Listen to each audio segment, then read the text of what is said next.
Woo! Yep, it's allergy season in Las Vegas. You already know it, most of you. So what causes these allergies anyways, and how can you take control? That was not a good form, by the way, for sneezing. You should do it in the pitch. Yeah, exactly. Sorry about that, doctor. Joining us today to help us breathe a sigh of relief is Dr. Jim Christensen. He's an allergist and immunologist with OptumCare Lung and Allergy Care. It's great having you, doctor. Welcome in. Thank you. We're just discussing the allergies here in Southern Nevada.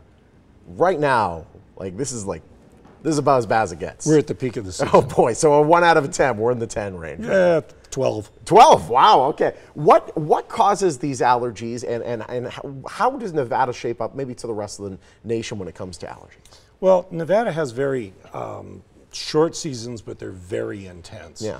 And so we get very high peaks.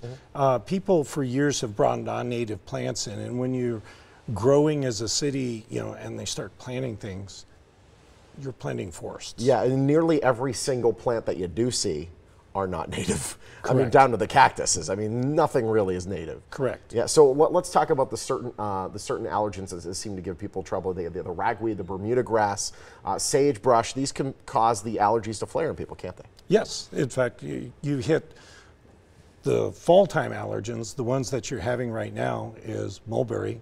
Okay. Ash was a little bit muted because we got that nice snowstorm. That was nice, yep. Yes, and in a couple weeks we'll be up for olive season. We have olives? There's tons of olive trees left. I didn't know this. Wow. Yeah, Start picking. Mulberry and olive were banned about 26 years ago. But they still remain. Well, trees live for 100. They certainly do. 150 years. So when they were banned, they weren't ripped from the ground. No. Yeah, of course, they're still there. So how do you control your allergy symptoms now? I find myself taking that daily allergy medication. Is that the way to go, or is there a better way? There's multiple ways. Yeah. The single most effective way is with nasal steroids. Okay. And then you can use the over-the-counter antihistamines, and you can actually push the dose up on those. And there's a lot of varieties of non-sedating antihistamines that you can use. And those work for a lot. But there's a couple common sense things that you can do. Okay. Close your doors and windows. Of course. Keep the AC on. Gotcha. Change those filters. See, that's the one thing. Everyone gets lazy on the filter. That's right. Change those filters. Yep. And then change your exercise to the afternoons. The early morning runners and joggers, your highest pollen counts are in the morning. Now, Doc, what if we don't exercise? I'm asking for a friend. Are we good? We ought to just stay inside? Yeah, right, yeah. Good. There we go. The best of Good. that. The nasal steroids, though, you actually recommend those. Those are the most effective. Most effective. Really? Interesting. You have to use them on a regular basis. Of course, yeah. Well, they doesn't no good inside the bottle. That's something you can get over the counter. Yes, they're all over the counter. Awesome. My specialty is great because almost everything I do is moved to over the counter. Gotcha. Which is, thank goodness. Let's talk about people with asthma. My wife, one of these people, not daily with the inhaler, but has the emergency one there and tends to reach for it more around this time of year. That's because she has an allergy-induced asthma. Yeah. And so she gets exposed to the allergens, she inhales it, and it starts that asthmatic inflammation, and she gets short of breath and coughing and wheezing. We're talking about the nasal steroid. What about a steroid shot? I'm asking for other friends. Does this show up? You can't play baseball and get this. Probably. No, you can't. You can? Oh, yeah, okay. It's low dose. No, no. Different steroid. Different steroid. Right, totally different steroid. But this is okay.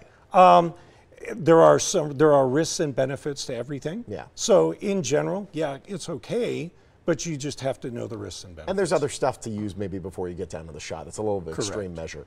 How can people make an appointment with you if they find themselves suffering this time of year? How do they get in the office and figure it out? Oh, they can call OptumCare Lung and Allergy.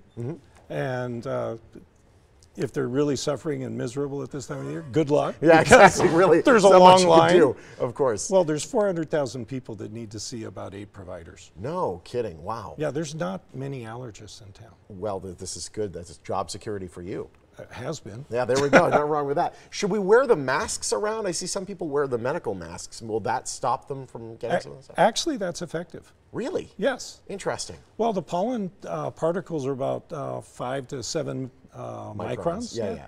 And those masks will stop. They're not fine enough to make it through that mask, which is great. All right, there we go. So we got some information for you. If you're looking to avoid sneezing so much, Doc, pleasure having you as always. Thank you. My pleasure. All right, listen, OptumCare Lung and Allergy Care, they have 2 locations in the Valley. The one featured this morning is located on Horizon Ridge Parkway, just east of Eastern in Henderson.